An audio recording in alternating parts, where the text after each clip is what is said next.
Hello and thanks for watching Take the Wheel, Get the Best Car Deal, presented by Aerospace Federal Credit Union. This is part 2 where we discuss pricing. First off, the pricing on the window sticker. This is typically the manufacturer's suggested retail price.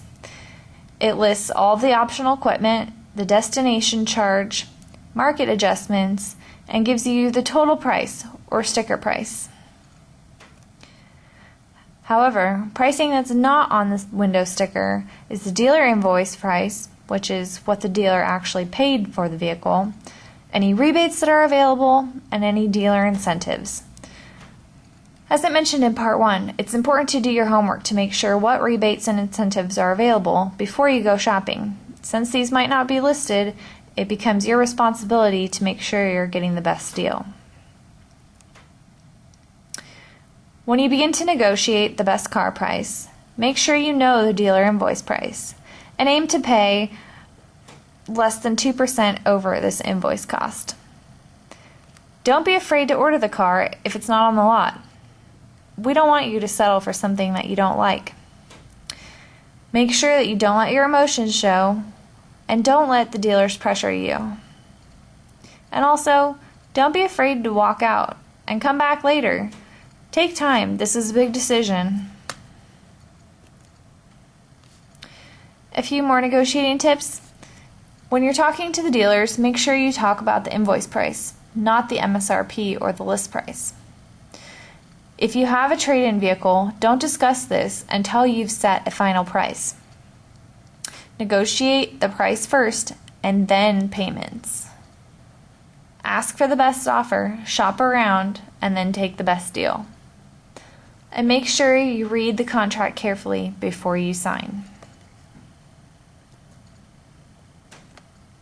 Most new cars come with a warranty, which is included in the original price of the vehicle. Make sure you find out, though, how long this warranty is good for. They will have typically a 3-year, 50,000 mile or 8-year, 80,000 mile warranty. And then you want to find out what it covers. Is it bumper to bumper? Is it rust, body rust, normal wear and tear? Is there a maintenance agreement for the vehicle? And is a dealer network readily available to service any warranty claims that you have? On the used car side, anyone who owns the vehicle during the warranty period is entitled to service, and this is provided free of charge. A replacement or full refund should be given if the dealer can't repair a covered system or part. You only have to tell the dealer that the warranty service is needed to get it. Implied warranties have no time limits. And if you ever have any questions about warranties, we encourage you to call the FTC.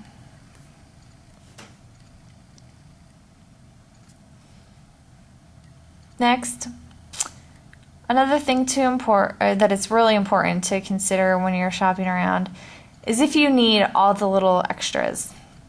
Don't pay for the things that you don't need. If you live in Southern California, chances are good that you really don't need a rust-proofing surface. We don't live in a place like the Midwest where they use salt to melt the snow and it causes rusting on the bottom of your car.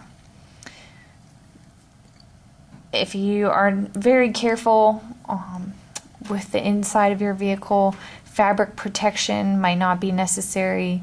A paint protectant might not be necessary on the exterior.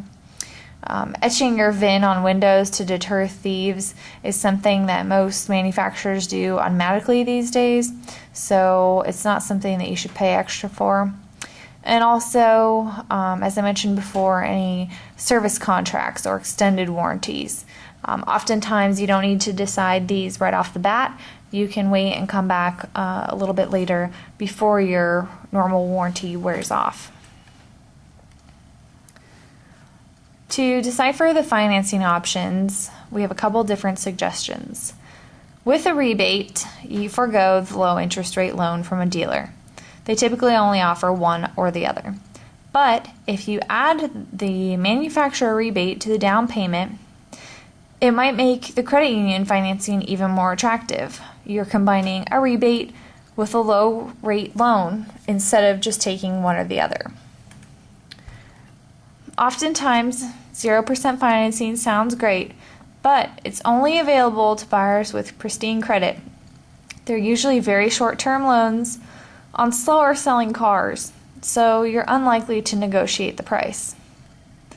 And then if you know anyone that happens to work for a car manufacturer, make sure you talk about employee discounts or similar promotions.